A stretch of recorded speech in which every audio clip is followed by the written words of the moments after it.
नमस्कार साथीहरु, यस भिडियोमा म Binance प्रयोग गरेर कसरी क्रिप्टोकरेन्सी खरिद गर्ने र चाहिँ त्यो क्रिप्टोकरेन्सीलाई चाहिँ कसरी ट्रेड गर्ने भन्ने कुरा चाहिँ बताउन गइरहेको छु। सर्वप्रथम तपाईले चाहिँ Binance मा लगइन गर्नुपर्ने हुन्छ। कृपया कि त मोबाइल एप युज गर्नुहोला अथवा चाहिँ अथेन्टिकेटेड लिंक Binance को युज गर्नुहोला। सो कुन लिंक युज गर्ने भनेर जानकारीको लागि चाहिँ तपाईले चाहिँ यस भिडियोको डिस्क्रिप्सनमा जान सक्नुहुन्छ। Binance मा कसरी अकाउन्ट क्रिएट गर्ने भन्ने तपाईलाई जानकारी लिन मन छ भने तपाईले चाहिँ यसभन्दा पहिला हाम्रो च्यानलमा राखिएको भिडियो पार्ट 1 भनेरमा चाहिँ त्यसमा चाहिँ तपाई विस्तृत रूपमा हेर्न सक्नुहुन्छ। सो यो चाहिँ मेरो इमेल एड्रेस रह्यो। सो अब म के गर्दैछु भन्दाखेरि चाहिँ म आफ्नो इमेल एड्रेस राखेर म लगइन गर्दैछु Binance मा। सो Binance मा लगइन गर्नको लागि चाहिँ इमेल एड्रेस राख्ने, सेम इमेल एड्रेस राख्ने जुन इमेल एड्रेस युज गरेर चाहिँ तपाईले चाहिँ Binance मा अकाउन्ट क्रिएट गर्नु भएको छ। सो अब म लगइन मा क्लिक गरे। यसरी लगइन मा क्लिक गरिसकेपछि यस्तो खालको आउँछ। यसलाई चाहिँ तपाईले यहाँ ल्याएर यसरी चाहिँ मिलाउनु पर्ने हुन्छ। यो पनि एउटा इम्पोर्टेन्ट पार्ट हो अथेन्टिकेसन प्रोसेसको, राइट? सो अब किनकि मेरो चाहिँ अकाउन्ट चाहिँ सिक्योर्ड अकाउन्ट छ। सिक्योर्ड अकाउन्ट भएको हुनाले चाहिँ मैले चाहिँ के गर्नुपर्छ, मलाई चाहिँ दुई तरिकाले भेरिफाई गर्नुपर्छ ताकि मेरो मोबाइल यो अकाउन्टलाई कसैले गलत तरिकाले प्रयोग नगरोस् भनेर चाहिँ मैले यसलाई सिक्युरिटी राखेको छु। सो पहिला चाहिँ इमेल भेरिफिकेसन म भेरिफाई गर्छु। इमेल भेरिफिकेसनको लागि चाहिँ मैले त्यहाँ सेन्ड कोड भनेर क्लिक गरिसकेपछि यसले मलाई कोड सेन्ड गर्छ। यसमा त्यो कोडलाई चाहिँ म अब यहाँ राखिसकेपछि चाहिँ त्यो कोड यहाँ हानिसकेपछि चाहिँ यो अकाउन्ट चाहिँ म एक्सेस गर्न सक्छु। यो भयो। अनि त्यसपछि फोन भेरिफिकेसन कोड पनि यसले मलाई चाहिँ सेन्ड गर्छ। मैले फोन भेरिफिकेसन कोड पनि यसलाई 207560 207560 यसरी मैले दुईटै कोड राखिसकेपछि चाहिँ म सबमिटमा क्लिक गर्छु। कसरी यो टु अथेन्टिकेसन फ्याक्टर चाहिँ कसरी लगाउने भन्ने कुरा पनि म चाहिँ तपाईलाई चाहिँ सिकाउने छु। किनकि मैले मेरो अकाउन्टलाई अलरेडी केवाईसी भेरिफाई गरिसकेको छु। तर तपाई चाहिँ सर्वप्रथम चाहिँ के गर्नुपर्ने हुन्छ, यहाँ मेरोमा हेर्नुस् अकाउन्टमा यसरी भेरिफाइड भनेर लेखेको छ। तपाईले चाहिँ भेरिफाई गर्नको लागि केमा जानुपर्छ भन्दाखेरि यसरी तपाईको अकाउन्ट रजिस्टर भइसकेपछि तपाईको स्क्रिनमा यो अप्सन आउने छैन। किनकि तपाईले चाहिँ केवाईसी भनेको चाहिँ नो योर कस्टमर यानी कि पासपोर्ट अथवा अर्को कुनै ड्राइभर लाइसेन्स राखेर चाहिँ आफ्नो आइडेन्टिटी भेरिफाई गर्नुपर्ने हुन्छ। त्यसको लागि चाहिँ तपाईले चाहिँ केमा जानु पर्यो, यसरी यहाँ आइडेन्टिफिकेसनमा जानु पर्यो। आइडेन्टिफिकेसनमा गइसकेपछि मेरोमा चाहिँ यहाँ आइडेन्टिफिकेसन भेरिफाइड छ। तपाईको केसमा चाहिँ आइडेन्टिफिकेसन र एड्रेस दुवै चाहिँ भेरिफाइड छ। तपाईले चाहिँ यहाँ यसरी यो भेरिफाई गर्ने पेज आउँछ। तपाईलाई चाहिँ उले पासपोर्ट राख्न भन्छ, तपाईको फोटो पनि माग्छ, पासपोर्टको पेजहरुको डिटेल माग्छ र तपाईको एड्रेसको पनि डिटेलहरु माग्छ। जुन डिटेलहरु तपाईले यहाँ प्रोवाइड गरिसकेपछि चाहिँ तपाईको अकाउन्ट चाहिँ केवाईसी भेरिफाइड हुन्छ। म चाहिँ तपाईहरुलाई यो केवाईसी भेरिफाई गर्नको लागि चाहिँ एकदम हाइली रेकमेन्ड गर्छु। यो एकदमै एउटा इम्पोर्टेन्ट स्टेप हो। ठीक, यो त रह्यो अकाउन्टलाई चाहिँ कसरी केवाईसी भेरिफाई गर्ने। त्यसपछि तपाईको अकाउन्ट, तपाईको Binance को अकाउन्ट भनेको यसमा तपाईको थुप्रो सम्पत्ति हुन्छ, तपाईको थुप्रो पैसाहरु हुने भएको हुनाले चाहिँ तपाईले यो अकाउन्टलाई एकदमै सिक्योर पनि बनाउनु जरुरी छ। अर्को एकदमै महत्त्वपूर्ण स्टेप, तपाईले चाहिँ यहाँ सिक्युरिटी पनि यो अकाउन्टमा चाहिँ लगाउनु पर्ने हुन्छ। जसरी तपाईले देख्नु भएको छ मेरो अकाउन्टमा चाहिँ गुगल अथेन्टिकेसनको पनि सिक्युरिटी मैले इनेबल गरेको छु। एसएमएस नोटिफिकेसनको सिक्युरिटी छ मेरोमा, इमेल एड्रेसको पनि छ नोटिफिकेसन सिक्युरिटी छ।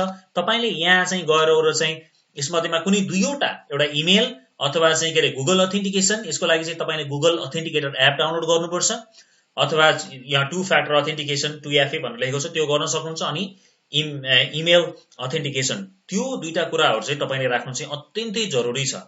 किनभने यो कुराहरुले तपाईको अकाउन्टलाई चाहिँ सिक्योर बनाउने काम गर्छ। त्यो आफूले राखेको सिक्युरिटीलाई मेरोमा जस्तो एन्टी फिशिङ कोड इनेबल छैन र विथड्रल व्हाइट लिस्ट पनि इनेबल गरेको छैन, यो पनि म इनेबल गर्न सक्छु। सो जति धेरै सिक्युरिटी चाहिँ अप्सन्सहरु तपाईले राख्नुहुन्छ त्यति धेरै नै तपाईको चाहिँ अकाउन्ट सुरक्षित हुन्छ र यो एकदमै एउटा महत्त्वपूर्ण पार्ट हो। यसलाई चाहिँ तपाईले कृपया सिरियसली लिदिनु होला। सिक्युरिटीमा गएर क्लिक गर्ने र अनि यहाँ चाहिँ एसएमएस अथेन्टिकेसन पनि इनेबल गर्ने, अनि त्यसपछि टु फ्याक्टर अथेन्टिकेसनको लागि चाहिँ गुगल अथेन्टिकेसन एप डाउनलोड गरेर र त्यो पनि चाहिँ इनेबल गर्न सक्नुहुन्छ तपाईले। ठीक छ, यो एकदमै महत्त्वपूर्ण कुरा म तपाईलाई भने। यो त रह्यो अकाउन्टलाई चाहिँ कसरी सुरक्षित बनाउने कुरा। अकाउन्ट सुरक्षित सबभन्दा पहिला त केवाईसी भेरिफाई गर्नु पर्यो। केवाईसी भेरिफाई गरिसकेपछि यहाँ सिक्युरिटीमा आएर र चाहिँ तपाईले चाहिँ यो अकाउन्टलाई चाहिँ सुरक्षित बनाउन सक्नुहुने भयो। ठीक, र अब अर्को कुरा रह्यो चाहिँ अब कसरी चाहिँ तपाईले चाहिँ अकाउन्ट त खरिद गर्नुभयो, अकाउन्ट खोलिसक्नु भयो अनि तपाईको चाहिँ के अकाउन्ट सुरक्षित पनि बनाइसक्नु भयो।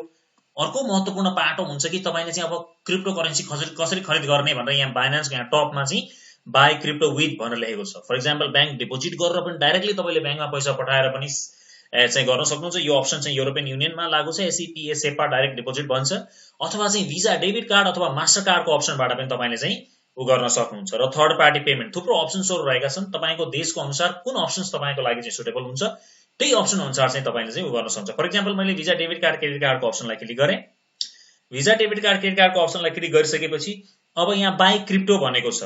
बाई क्रिप्टोमा चाहिँ म चाहिँ मानौँ के कति चाहिँ लगानी गर्न चाहन्छु, युरोमा अथवा डलरमा। मैले माने युरोमा म लगानी गर्न चाहन्छु 100, म चाहिँ सुरुमा $100,000 चाहिँ युरो लगानी गरेर लेट्स से म बीटीसी खरिद गर्न चाहन्छु। बीटीसी भनेको बिटकोइन हो, अथवा तपाईँले अरू पनि कोइन खरिद गर्न सक्नुहुन्छ। बीएनबी कोइन खरिद गर्न सक्नुहुन्छ, बीयूएसडी, इथेरियम, अनेकौं अप्सन्सहरू रहेका छन्। तपाईँले कुनै पनि एउटा चाहिँ कोइन चाहिँ खरिद गर्न सक्नुहुन्छ। ठीक, त्यसपछि गएर यदि तपाईँले बीटीसी सिलेक्ट गर्नुभयो भने कति पैसा बराबरको चाहिँ हो त त्यो पैसालाई चाहिँ यहाँ राख्ने, अनि चाहिँ त्यही अनुसारको यहाँ अप्सन देखाउँछ। त्यो अप्सन देखाएपछि यहाँ बाईमा क्लिक गर्ने र अनि त्यसपछि चाहिँ फर्दर चाहिँ बैंकको जो बैंक रिलेटेड फर्दर स्टेप्सहरू आउँछन् त्यो स्टेपहरू तपाईँले पुरा गर्नुपर्छ। ठीक छ, यसरी चाहिँ तपाईँले चाहिँ बीटीसी खरिद गर्न सक्नुहुन्छ, बिटकोइन अथवा चाहिँ बीटीसी भनेको बिटकोइन, इथेरियम पनि खरिद गर्न सक्नुहुन्छ। यहाँ थुप्रो अप्सन्सहरू रहेका छन्। जुनसुकै एउटा कोइन भने जुनसुकै कोइन तपाईँलाई चाहिँ चाहनुहुन्छ तपाईँ त्यो खरिद गर्न सक्नुहुन्छ। मानौँ तपाईँले अब कोइन खरिद गरिसक्नुभयो। अब तपाईँ हेर्न चाहनुहुन्छ कि तपाईँको चाहिँ कोइन कहाँ छ त, मैले कोइन चाहिँ खरिद गरिसकेँ, अब मेरो कोइन कहाँ छ त भनेर हेर्नको लागि चाहिँ तपाईँले चाहिँ के गर्नु पर्यो भन्दाखेरि चाहिँ वालेट भनेर लेखेको छ। वालेट भनेको तपाईँको पर्स अथवा यो चाहिँ एउटा ब्याङ्कको वालेट भयो। यसमा जाने, यसमा तपाईँले यहाँ ओभरभ्यूमा चाहिँ क्लिक गर्नुभयो भने चाहिँ तपाईँसँग चाहिँ के छ, कति खरिद छ, कोइनहरू छ भनेर देखाउँछ। मेरोमा चाहिँ यहाँ चाहिँ यति बराबरको चाहिँ मसँग के छ भन्दाखेरि चाहिँ यति पैसा, यति डलर बराबरको आज अहिलेको रेटमा चाहिँ यति डलर बराबरको चाहिँ मसँग चाहिँ क्रिप्टो करेन्सी छ भन्ने कुरा चाहिँ देखाएको छ। अब चाहिँ कुन कुन क्रिप्टो करेन्सी छ त, ल यति डलर बराबरको चाहिँ क्रिप्टो करेन्सी रहेछ त, कुन कुन क्रिप्टो करेन्सी छ त भन्दा यहाँ फियाट एन्ड स्पोर्टमा क्लिक गर्नुभयो भने तपाईँको यहाँ देखाउँछ। हेर्नुहोस्, मसँग यूएसडीटी $18 को छ, अनि त्यसपछि गएर टीएलएम यो कति डलरको छ भन्ने यहाँ देखाएको छ। एउटा कोइन, एउटा मसँग बीएनबी पनि छन् जो यहाँ देखाएको छैन, किनकि मैले त्यसलाई चाहिँ स्टेकिङमा राखेको छु। त्यसको बारेमा म तपाईँलाई पछि विस्तारमा बताउँला। ठीक छ, यो चाहिँ तपाईँले गएर क्रिप्टो करेन्सी खरिद गरिसकेपछि अब मेरो क्रिप्टो कहाँ छ, मैले कतिको खरिद गरेँ भनेर हेर्नको लागि चाहिँ यो वालेटमा गएर चाहिँ फियाट खरिद गरिसकेपछि कहाँ आयो त भनेर हेर्नले यहाँ चाहिँ तपाईँ जानु पर्यो। यो त अब तपाईको चाहिँ फियाट एन्ड स्पोर्ट भयो। अब क्रिप्टो करेन्सी खरिद पनि गर्नुभयो, अब तपाईँ त्यसको कारोबार गर्न चाहनुहुन्छ, त्यसलाई खरिद बिक्री गर्न चाहनुहुन्छ भने तपाईँ के गर्नु सक्नुहुन्छ, यहाँबाट यही डाइरेक्टली यहाँबाट चाहिँ तपाईँ यसरी यहाँ गएर ट्रेडमा पनि डाइरेक्टली तपाईँ जान सक्नुहुने भयो। एउटा अप्सन तपाईँसँग त्यो पनि रह्यो। अर्को अप्सन चाहिँ तपाईँ चाहिँ के गर्न सक्नुहुन्छ त, यहाँबाट पनि थुप्रो अप्सन्सहरू रहेका छन्, ट्रेडमा जान सक्नुहुन्छ। म चाहिँ तपाईँलाई के रेकमेन्ड गर्छु भन्दा तपाईँले चाहिँ मोबाइल एप डाउनलोड गर्न सक्नुहुन्छ, यसको चाहिँ बाइनान्सको जुन मोबाइल एपबाट चाहिँ तपाईँलाई अझ सजिलो हुन्छ। मानौँ तपाईँलाई म एउटा उदाहरण दिन्छु, मैले चाहिँ यूएसडीटी मसँग $18 बराबरको छ, म यसको चाहिँ अब कारोबार गर्न चाहन्छु। कसरी गर्ने भन्दाखेरि चाहिँ यहाँबाट यो ट्रेडमा गएँ, म यहाँ ट्रेडमा क्लिक गरेँ। यहाँ थुप्रो अप्सन्सहरू देखाएको छ, कुन कुनको ट्रेडहरू गर्न चाहन्छु भन्दा चाहिँ यहाँ मलाई थुप्रो अप्सन्सहरू देखाएको छ चाहिँ यो चाहिँ। तर यो भन्दा पनि म तपाईँलाई यहाँबाट गएर देखाउँछु। ट्रेडमा क्लिक गर्ने, ट्रेडमा क्लिक गरिसके ट्रेडमा यसरी लग्ने कर्सर, अनि तल आएर यहाँ एडभान्स लेखेको छ, यहाँ लग्ने, यहाँ क्लिक गर्ने अनि हो। क्लिक गरिसकेपछि वेलकम टु बाइनान्स सपोर्ट भनेर चाहिँ मलाई यो सपोर्ट चाहिँदैन। तपाईँले यदि चाहिन्छ भने तपाईँ यो भिडियो हेर्न सक्नुहुन्छ, यो मैले काटेँ। ठिक छ, अनि अब यहाँ हेर्नुहोस्, यहाँ चाहिँ तपाईँको चाहिँ बाई के अब अलग अलग अप्सन्सहरू यहाँ बाई गर्ने भनेको यो स्पोर्ट के भन्छ भन्दा बीटीसी बिटकोइनको देखाएको छ, यहाँ बीटीसी देखाएको छ हैन। बिटकोइन खरिद गर्नको लागि तपाईँले यहाँ चुज गर्न सक्नुहुन्छ। बिटकोइन कस्तो छ भन्दाखेरि यहाँ पेयरिङ गरेको छ बाइनान्समा। क्या बाइनान्समा पेयरिङ चाहिँ एउटा बिटकोइनसँग गरेको छ। अर्को आल्ट्स भनेर एएलटीएस आल्ट कोइन भनेको के हो भन्नुहुन्छ भने इथेरियम नेटवर्कमा चाहिँ बेस भएका कोइनहरू चाहिँ इथेरियम अथवा चाहिँ टीआरएक्स भन्ने अर्को भन्छ ट्रोन कोइन र एक्सआरबी यसमा बेस भएका।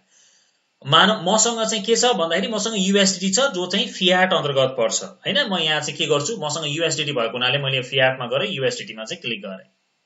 अनि अब यूएसडीटीबाट मानम म चाहिँ अब के खरिद गर्न चाहन्छु भन्दाखेरि चाहिँ मानम ल म चाहिँ यहाँ गएँ, फेरि तपाईँलाई देखाउनु पर्यो। अब म चाहिँ यहाँबाट चाहिँ केमा गएँ भन्नुहुन्छ भने यूएसडीटीमा गएँ। यूएसडीटीलाई चाहिँ मैले क्लिक गरेँ।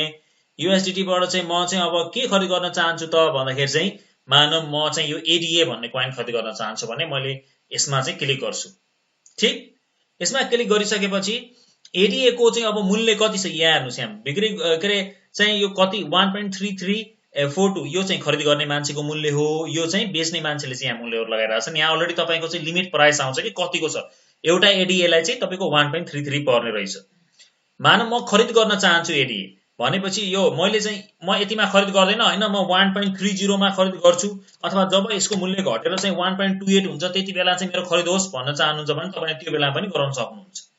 अब यूएसडीटी चाहिँ मसँग $18 छ भनेसी अब यहाँ 25% को लागि यस्तो अप्सन दिन्छ, अनि 50% अथवा 55 100 तपाई कति पर्सेन्ट सबै भएको जति लगानी गर्न चाहन्छ यहाँ अप्सन दिइराछ हैन। तपाईलाई हेर्नुस् मैले पुरै लगाए भने यति आउने रहेछ हैन। तपाई 1.28 मा हैन, जब यो एडीए को मूल्य झरेर चाहिँ 1.1 मा आउँछ तब खरिद होस् भन्ने चाहनुहुन्छ भने पनि त्यो गर्न सकिन्छ हैन। अनि तपाईले यसै बाई एडीए मा चाहिँ मैले क्लिक गर्दिए। अब ठीक, अब के भयो भन्दा मेरो अर्डर चाहिँ क्रिएट भयो। यहाँ मैले बाई एडीए क्लिक गरिसकेपछि मेरो अर्डर क्रिएट भयो, तर त्यो अर्डर चाहिँ एक्जिक्युट हुँदैन, ओपन अर्डर भनेर देखाउँछ। यहाँ हेर्नुस् त कि ओपन अर्डर्समा देखाइरहेछ के यो एडीए, किनकि त्यसको मूल्य अहिले मार्केटमा त त्यसको मूल्य त 1.34 त थिएन हैन।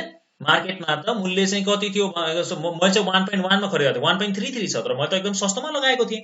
मैले कतिमा लगाएको थिएँ, मैले कति भएपछि खरिद गर्ने भनेको थिएँ भन्दा 1.1 भएपछि खरिद गर्ने। जब यो एडीए को मूल्य मार्केटमा झरेर 1.1 मा आउँछ तब अटोमेटिक यो अर्डर चाहिँ एक्जिक्युट हुन्छ, अटोमेटिक चाहिँ यो तपाईको चाहिँ खरिद भइजान्छ। तर तपाईलाई चाहिँ मैले एउटा देखाउनु पर्यो, म खरिद गरेर देखाउँछु। यसलाई म क्यान्सल गर्छु किनकि मलाई यसको अहिले जरुरत छैन।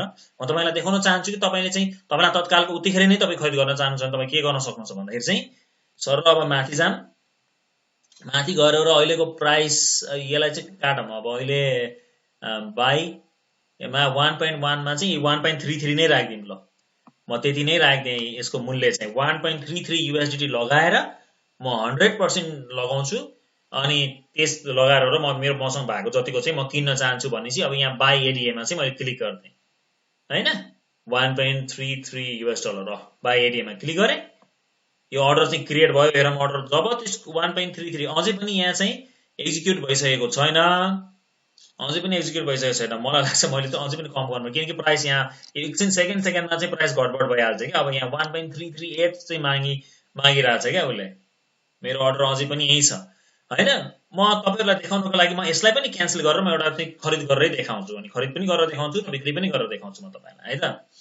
सो मैले चाहिँ यसलाई 1.34 नै लगाएर किने। ल अलिकति थोरै केही सेन्ट महँगोमै किन्दे म, अनि म चाहिँ 100% अनि त्यसपछि बाई गर्दै।